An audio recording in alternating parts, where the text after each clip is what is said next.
from the News Channel 5 Network and the Tennessee Department of Labor and Workforce Development, this is State of the Workforce. Hi everyone, and welcome to State of the Workforce. I'm Chris Cannon. It's August, and that means back to school in Tennessee. In Williamson County, high school students are going back to class in a brand new innovation center that is the centerpiece of the district's renewed focus on career and technical education, or CTE. Centers like this are changing the way students learn, and that's why CTE is our workforce focus. Jeremy Qualls and Chris Schneider have been working for several years to make the Williamson County Innovation Center a reality, and this month it is opening for business. Congratulations on that, first of all, a big accomplishment. Thank you very much. Thanks for having us today. I appreciate you being here. Now, this comes from a funding opportunity that the state gave to every school district. So tell us how that funding led to the Innovation Center. Sure. Governor Bill Lee, roughly 5 years ago, allocated $500 million for the Innovative School Models grant. And the formula for that was $1 million per high school and $500,000 for each middle school in the district. Literally, we were sitting at a table when this funding was announced, and the only thing that I heard as I was doing the math as the person that was explaining it to us was that you could pull the funds if you were a multi-school district and that you could build. And I looked across the table to Chris and I said, we're fixing to build something. And that's pretty much kind of where the idea came from. So you took all that money, and it's a $23 million? $15.5 million. Yep. So that's a great way to take those resources and just put it all together and really come up with some interesting programming, kind of go over the programming that you're going to focus on at the beginning here at the Innovation Center. Yeah, so the programming that we asked the parents 5 years ago before we started the grant, what do you guys want to see? So the parents and our community kind of helped drive it. And the 5 programs that we landed on are aviation, advanced power machinery, hospitality, tourism, culinary, cybersecurity and artificial intelligence, and then fire management. So a wide range of different, but really kind of in-demand jobs in the state and in Williamson County. That's the important key thing there. Let's start with the culinary program. I saw this kitchen. It is a state-of-the-art first-class kitchen. Take us through that program. Tell us a little bit about the what you have in there for the students to learn on. Sure. Before we landed on those programs, like she said, the survey information kind of drove what programming that we wanted, plus our local business partners. And in Williamson County, our largest business partners are hospitality and tourism, and that is the greatest workforce need in that area. We have the 5-star hotels and the restaurants and everything that we have. So we started looking at who that we could partner with, and then when we got into the design phase, we knew that particular scratch kitchen needed to be mobile. So we got some really high-end new technology cooking stations that can be moved for competition sakes, and as well as community use. And as we bring in chefs from the local areas and local restaurants and things like that, so that those students can get prepared. There's also an area, a grab and go in there, that those students are going to be responsible for the menu items, the quality control, and stocking those and making those items for those grab and goes. So really start to finish the whole hospitality culinary side of that. That's correct. We didn't want to limit it just to culinary, but that hospitality and tourism side, we sit on the hospitality and tourism board for Columbia State, and that's where that idea was born about the mock hotel room, the mock hotel lobby that goes with it, and the simulation pieces that go around that. The advanced power and machinery is a humongous space there, and it really has an interesting partnership story behind that as well, and the function that it will serve because of that partnership. Could you tell us a little bit about that? Yeah, so the partnership is with Thompson Machinery and also TCAT. So Tennessee College of Applied Technology has never had a presence in Williamson County. So for us to be able to have a space that is large enough for them to operate out of, so our students will be dual enrolled in TCAT and then also learning Thompson Machinery the way to build their workforce pipeline. And it's really, they're working on the equipment that they need people to work on. Correct. Yes, that's how the conversation started, was what do you guys need? What do you want the kids to know? And that's where we built the program. So there's a lot of partnership talk here, a lot of community involvement, things like that. You had the idea, you're going to move forward. What was that sell like to the community? Well, not as easy as some would think. we got told no many times, and I get it, because you're coming off COVID. Workforce at that time was on shaky ground. We didn't know where we were going to go with the workforce on that. So then when we started kind of building this pipeline and started talking about programming with these particular partners, we were not going to set up a program without a partner. We had to have a partner as a piece of this. And as we kind of went down the checklist, and finally we got our first yes, and then it kind of started like dominoes. But we asked for three things: time, talent, and treasure. We didn't want a blank check. We didn't want a sign. We want their DNA on it. We want our kids to have access to their to the workforce, and them come and recruit our students to be employable immediately upon graduation. And for like the aviation program, certificates, things like that, something that's tangible that a student's going to have once they complete that. How important was that, and what type of partnership did that take? That was huge because we wanted the kids want to feel like they're learning real life stuff. It's not just out of a textbook anymore. True workforce development comes from a kid realizing that I really do want to go into aviation. So we do have industry credentials built in. So students in our aviation pathway, they can work on their private pilot's license, they can work on their FAA Part 107, which is a drone license. We have those embedded in every program, and it makes the kids feel like it's real, and they can graduate and they still can take that with them. Why is it so important to get the kids in with this hands-on learning? I mean, schools have changed. Obviously, things are going to evolve, but if you went back 30 years, you had voc tech and things like that, then we kind of had a void of that for 30 years. How important is it to get the students with that hands-on experience now, to get them into the workforce pipeline? I'm glad you brought that up, because 30 years ago, I graduated, and we had a choice. Either you're going to college or you're going to workforce, right?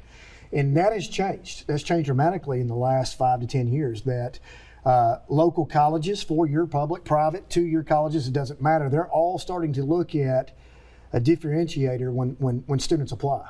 Have you got industry certifications? Have you taken CTE courses? This is a resume builder. What we say in this facility is we provide the exit ramps. We don't decide which one they take. Is it straight to work? Is it 2-year college, 4-year college? It doesn't matter. But you brought up a very interesting point. There was a super cycle about to happen of the trades force about to walk out and retire. And for every 5 technicians walking out, only one's replacing it. And it's our job to fill those gaps. How important is it to let students know that you can do this and still go to a 4-year institution or a 2-year institution, or go right to work? It's super important, because that's what kids want to know. Like I said, it has to be real life. It has to be opportunities for them to feel like they are advancing. And we want to blur the lines between education and workforce. So make the kids feel like when they're coming to our building, like they're coming to work. So they'll be dressed like the Thompson Machinery trainers. It's real. It's not theoretical anymore. Mm-hmm. It's real, and that's workforce. So as someone who comes in from the workforce, from hospitality and tourism, they're like, wow, they're actually serving us food. They're actually greeting us at the door. Like, they get it. The kids get it. It's real, and we put them in real life situations. We just have a minute left, but I want to go over kind of, what do you think the long-term implications of the Innovation Center will be on Williamson County's workforce and the surrounding counties in the entire state? I truly believe that our decision making on this was the right one, because when we're long gone, 40 years, that building will still be used, and that was the appropriate use of funding, if you ask me, where all 41,000 or roughly 12,000 high school kids can have access at Williamson County to come to the building. And we're already seeing the fruits of our labor. Our City of Franklin Fire Department has hired some of our fire kids already through the fire management program. So I think that it's going to be very impactful, and it's going to, like she said, it's going to blur the lines between college, career, and everything in between. And make them all come together, which is important. Correct. To show students that, like you said, and I'm going to steal that one, we're not the exit ramp, we're just taking you to the exit ramp there. Perfect. Well, we appreciate it. Good luck with everything. And I know it's been a labor of love for you over the last few years, so congratulations for sure. Thank you. All right, well, coming up next on State of the Workforce, we travel to Cleveland, Tennessee. That's home to the Pi Innovation Center, another example of how Tennessee is leading the way in CTE. See how the community came together to make this facility a reality when we come back. The Pi Innovation Center in Cleveland, Bradley County is a testament to community support and involvement. It opened in 2022 at a cost of $33 million, and students train there for a long list of careers. While the center is a beacon for the future of career and technical education, it also pays homage to the historic building it occupies.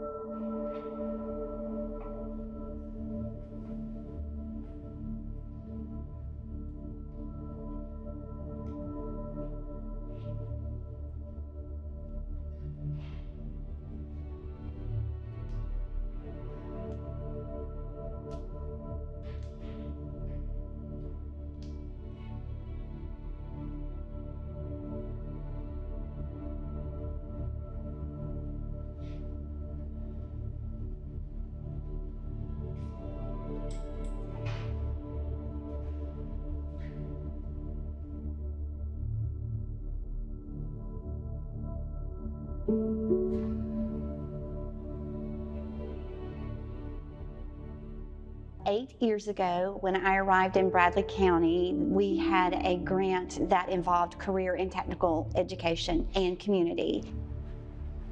The purpose in us moving forward with this was to expand those opportunities for students. So I went down to Carlton, Georgia, and saw a group of students who were running a factory. And when I saw that and I talked to students, I knew that we needed to come back to Bradley County and expand the opportunities for students. So within those 8 years ago, you've come from a warehouse and an idea and a dream to a fully functioning operational career and technical PI Center, partners in industry and education. So our goal is for students to be prepared for life, careers, and have every opportunity they can. So this building was originally constructed as the American Uniform Building. They started construction in 1947. It opened in 1949. The American Uniform Building was built to restockpile the American uniforms coming out of World War II. So this was a textile plant. It was the largest employer in Bradley County for many years, built right next to the old Bradley Central High School.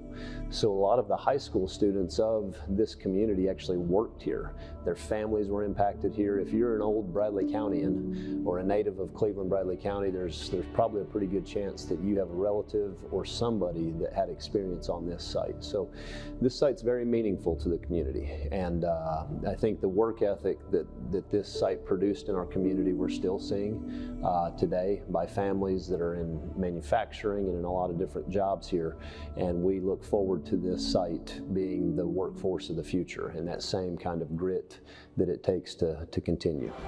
I think it's going to be an interesting dynamic for our region that students are going to find an opportunity for training here, and they're going to find work here. So that means they're going to want to stay here and live here and grow a family here in our county. And I just think that's a beautiful thing to think that students are going to have an opportunity to stay here and prosper here. They're not going to need to move away to find work. It's going to be right here in this beautiful part of the country that we all love. So to me, that's just an exciting thing to think about generationally, how that's going to translate. With the PI Center and the potential for them to be expanding to where students from Polk and Meigs County and McMinn County can become students here, just think about what their future is going to be like in 10 and 15 years. This is really a true game changer. And even beyond what we do at Valker, I walk around the PI Center and I see the musical piece to where people that might be interested in going to Nashville and creating music, they're getting that education here, not to mention the media piece of it. So there's so many aspects of PI that is a game changer for children in our community and beyond. The founding families who are represented here around me and behind me gave to this community over and over and over. These same families had an opportunity to give again to the PI Center. And they recognized it had just intrinsic value to the future of this community. Donors coming into this environment are incredibly moved by what they see. Students working, having opportunities that they would not have had without this center.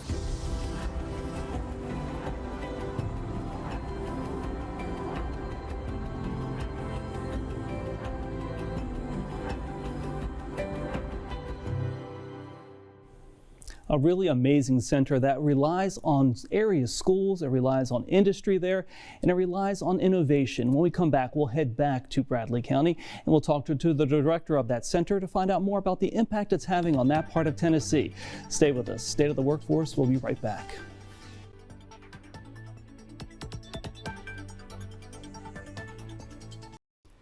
The Pi Innovation Center in Bradley County aims to not only prepare students for high-demand careers, but also to strengthen the regional economy by creating a pipeline of skilled workers. As you saw earlier, it's an impressive facility. Brittany Cannon is the director of that facility, and she joins us from Cleveland now to talk a little bit more about the center and the impact it's having on that part of Tennessee. Thank you for joining us, Brittany. Thank you for having me.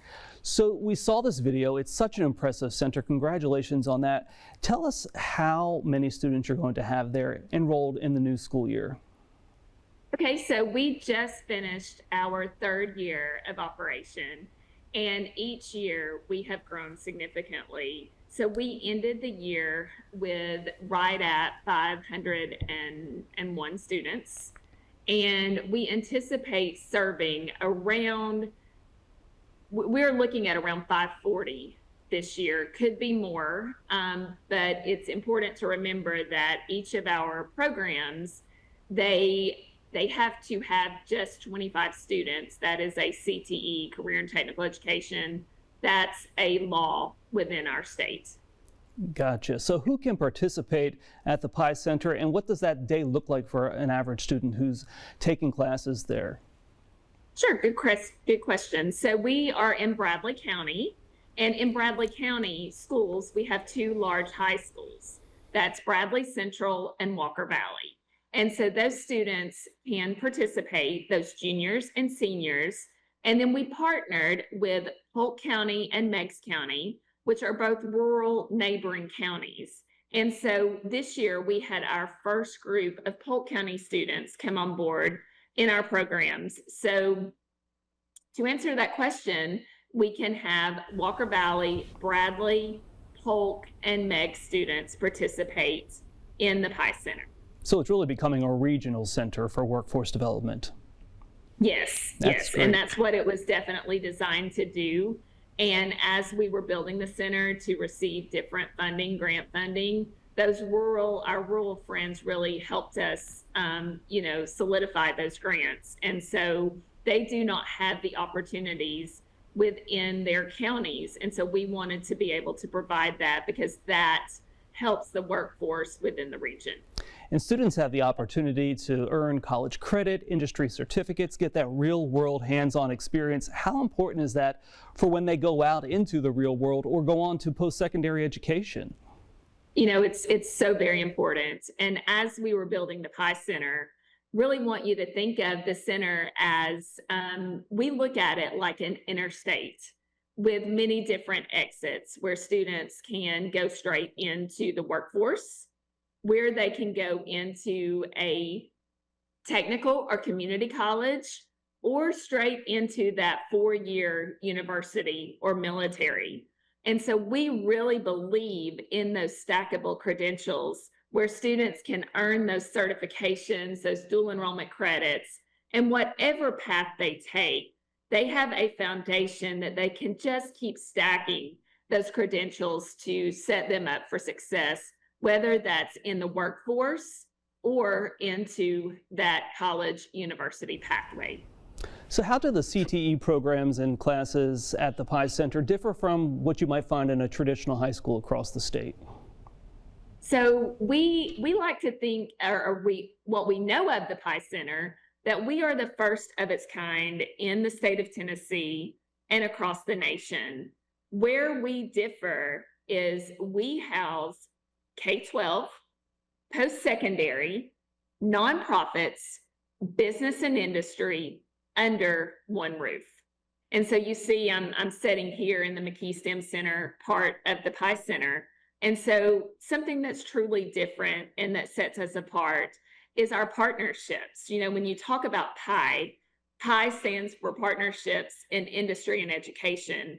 And that key word there, it's partnerships. We would not exist without our partnerships.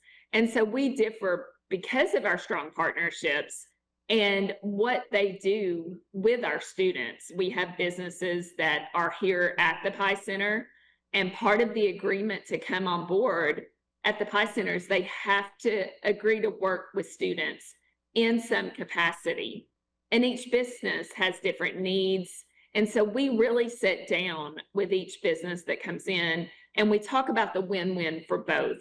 And so whether that be they take students in work-based learning, and each partner here on site has, whether they come in for guest speaking, whether they mentor students, they provide input in curriculum. There are many, many different ways for them to partner with our programming here. And so each program has industry partnerships and industry support that guide the programming and the student learning for that particular program. We have just about a minute left. Can you go over how important it is for the students to learn that they can gain a skill in Bradley County and then work in Bradley County and not have to leave home to have a good paying quality career? You know, that's so very important as we're bringing, you know, new industry in. That's been part of the process for workforce development here is we had a company that just relocated to Cleveland because of our strong pipeline and workforce development. And so to continue, you know, in our rich manufacturing, you know, history here that we have in Bradley County and growing our region, we really, really put an emphasis, and that's where our partners come into play. Because here at the Pie Center, we're building brand loyalty. And so as they come in, the students want to stay and work with those companies that have given them a chance during their high school career.